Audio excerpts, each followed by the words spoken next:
It is about time, guys. The Batman, Matt Reeves, the Batman, is finally here. Woo! And the burning question on everyone's mind is, how does this flick compare to the Dark Knight trilogy, to Tim Burton's Batman? And of course, Robert Pattinson. Does he give justice to the role of the Dark Knight, of the what do they call him? The fear inducer? Oh, vengeance. Vengeance, yes. So stick around and find out what we think coming up.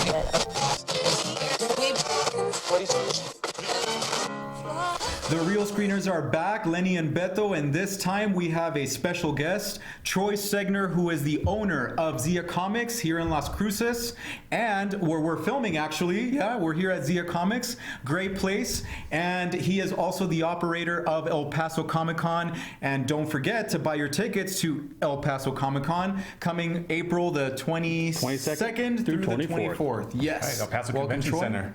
Yes, sir, downtown. Yeah, thanks for being on our show, Troy. Hey, thanks for inviting me. Yeah, when Beto and I were talking about this review, we were like, we really got to get someone in here who knows their Batman stuff, So you guys just don't hear us, analyzing it like English teachers and stuff. So we decided, hey, you know what? Troy Segner, he knows his comic book stuff. I'm sure he knows his Batman. So we're very delighted to have him on our show today. And so, yeah, let's just jump right into it, guys.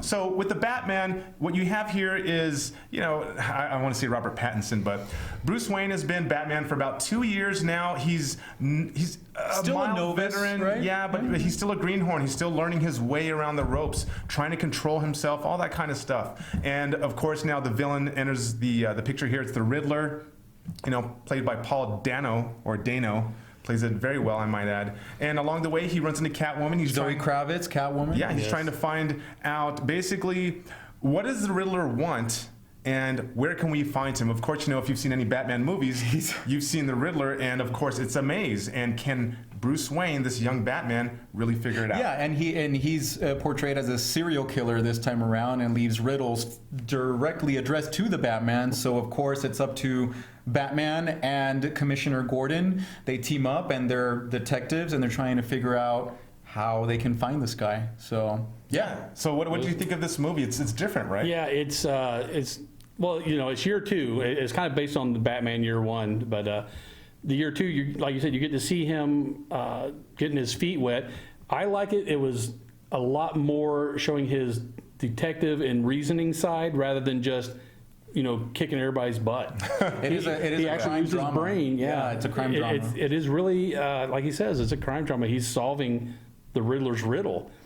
And I like the fact that they made the Riddler formidable instead of a joke like Jim Carrey. Yeah. That works in comic books a little bit, but, in real life, nobody believes people are like that. But this Riddler dude, he's verifiably scary. Yeah. Yes. I like that they made him. It makes the movie disturbing and eerie and creepy, for sure. Yes. I like the fact that they presented him in a way to where he felt like he was doing something good. Yes. Right? But at the same time, he's crazy. Yeah, like many villains, right? They think like they're, like Thanos, they think like they're doing something good, but ultimately not. It's all perspective, yeah. Yeah, but I couldn't agree more. I felt like this Riddler is a plausible Riddler. Of course, we remember the Jim Carrey Riddler, a lot funnier, a lot more tongue-in-cheek. You're as blind as a bat. Yeah, exactly. Yeah. But in this movie, we have a disturbing villain in the Riddler for sure. And it's a darker Batman for sure. It's not rated R, it's PG-13, but it is. What do you guys think about that, by the way? A darker did it need to be rated R in your opinion, or did you find it that it was kind of borderline there for violence? That would be the only thing I would consider really needing an R for. Yeah, I felt like it got the job done. Like it was disturbing enough, violent enough. Yeah, there was a time where I thought it should have been rated R, but then you have to remember that Batman apparently doesn't kill, right? Sure. Tries not to. Well, he beats the crap out of people in this movie, which I actually really liked. He permanently maims you. You know what, guys? I'm just gonna go out and say it. I loved this movie. Yes. I really enjoyed it. I liked how they portrayed Batman in this movie, unlike the Batman in the other Batman movies, in that he is not the charismatic Bruce Wayne. He is constantly wounded, in pain, brooding, Conflicted. growing up, conflicted, trying to figure it out still. And I really liked how they portrayed him, you know, coming out of the darkness, and you listen to his footsteps, you know, or coming out of the fire, and he really feels like fear. It was almost you like know? the Jaws music, his footsteps. It was like, you know, you knew what was coming. Yeah. Suspense. Yeah. A movie that builds Foreshadowing it. suspense. Wow, what a throwback. Yes, I really like What that. I liked was, did you guys notice? I think this is the first time they ever shown Batman with the black grease paint on his face. Oh, okay. And when he takes off his mask, he's actually dirty and grimy, and doesn't take it Yes. off, and perfectly coiffed hair. And Right. It's more Right. realistic. Yeah, I really like that part of it. Yeah, I like that when he was fighting, they would show how he was breathing heavily, you know, but also trying And to he control struggles himself. in Yes. the fight sequences, you know, which is cool because he's not totally in control all the time, and so it shows that he's weak sometimes, and I thought that was cool too. It's a love letter to noir. Damn, the shots, the techniques, you know, like. The point of view shots, like the detective shots, him flying, and they had so some- many innovative, like cool, bleak sequences, very atmospheric, the smoke and everything. I just felt immersed the entire time. A lot of the techniques were very indie-esque, right? Yeah. As far as like the tracking shots. Yes. You know, like Yeah. you said, some of the camera angles and the close-ups. And of course, you know, the music, for example. We didn't mention the music. The score was excellent. The soundtrack really went with the morose tone they were going for. Michael Giacchino is the composer, and he's done some Pixar movies. He did the score for No Way Home, by the way, for Spider-Man, Oh, nice. which I didn't know. And that. so he has a promising career because I kept humming the music after the movie. You know, like it just stuck in my mind. Like, and that's a testament to the score because with Danny Elfman and Hans Zimmer, right, producing the scores previously, I was like, wow, this is How can good that be stuff. topped, right? Yeah, how can that be topped? Troy, so I want to ask you, you know, what did you think of the acting? I mean, obviously, a lot of people remember Robert Pattinson for Twilight, but he's done a lot of things since then. That there was such a star-studded cast. I mean, Jeffrey Wright As is an Gordon. amazing actor, and I Yes. think he got kind of Andy overlooked. Serkis. Yeah, Andy Serkis. Yeah, not doing, you know, stop motion Andy Serkis, his actual self. Colin Farrell. Yeah, transformative. Unrecognizable as the... Yeah, I mean, if you wanted somebody to look like that, why didn't you get somebody to look like that? But after I watched him do the part, man, he really... I did not think Colin Farrell when I saw that, and I'm thinking every woman in the world is going to look at that and say that. Nah, that's not. That's not Colin Farrell. I mean, you had Zoe Kravitz. I mean, there were just Peter Skarsgård. There were just so many big names. Yes, John Turturro. As, You know, John Turturro he was Falcone, right? Yeah. It's just every time you start to forget about him, he pops up in another movie. You know, I know, always in a supporting role, but always Yes. playing that kind of like offbeat character, you know? Like, yeah. Well, this one, he wasn't a funny comedic character. Carmine Falcone is for real gangster, straight up. So. And you brought something up that's really good about this movie also is that its tone is not that comical compared to other Batman movies. It's always very serious, very dark. Kind of had to be. Yeah, I don't like think that I about laughed it. once. Yeah, so Yeah, now that you mentioned that, yeah, it was pretty serious. I was focused on trying to solve the puzzles too that the Riddler threw at him. Yes. And there was a couple times they ciphers, caught me with a curveball, and I was like, oh, I didn't see that coming. I can't say it. That's a spoiler. I was right about to say one. Yeah, but they're keep your eyes open on those clues, man, because if you're paying attention, you can get it. It was such a good crime movie that just happened to have Batman in it. What did you like specifically about Pattinson's portrayal of Bruce Wayne and Batman? You know, I had my doubts when they first cast him because I was used to Harry Potter / sparkly vampire Robert Pattinson. But then he did Good Lighthouse. Time, and he did The Lighthouse. He did some good And stuff. Yeah. So I was kind of. It's the same thing when Michael Keaton played Batman in the beginning. He came from comedy, and everybody's like, I don't know, but I was. yeah, they pulled it. I think Robert Pattinson pulled off that kind of emo brooding vibe, even with the look, with the the stringy hair and the dark eyes, and I think he did a good job. I can't fault him for it. Okay. And he said very minimal things in dialogue, and so a lot of it was just kind of like the way that he turned his head as Batman, and the way that he looked, or the way that he moved, and he got Batman down really well, I thought. Yeah. Well, I know I read somewhere when he was auditioning with the suit on, is before he was told he got the part, he snuck in the bathroom to get a selfie of him wearing the costume in case he didn't get the part. He wanted to at least have that picture. At least, yeah. So I mean, that's fanboy right there. So I told you he actually loved the character. That's good perspective. Yeah. All right, so obviously we have a tremendous amount of respect and love for this movie, but I don't know, I would say it's not perfect. You know, this is a nice segue into our real ratings here, where we rate movies on a scale of 0 to 5 movie reels. So I'll go ahead and start off, guys. You know, when I walked out of the theater, it didn't feel like a 3-hour movie, and I was very surprised by that. A testament to, you know, the production and the actors and whatnot.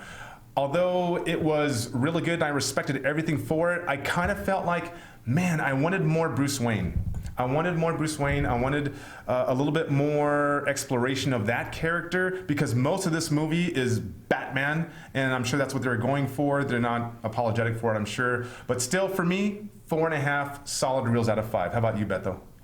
Well, I was honestly transfixed and riveted watching the movie.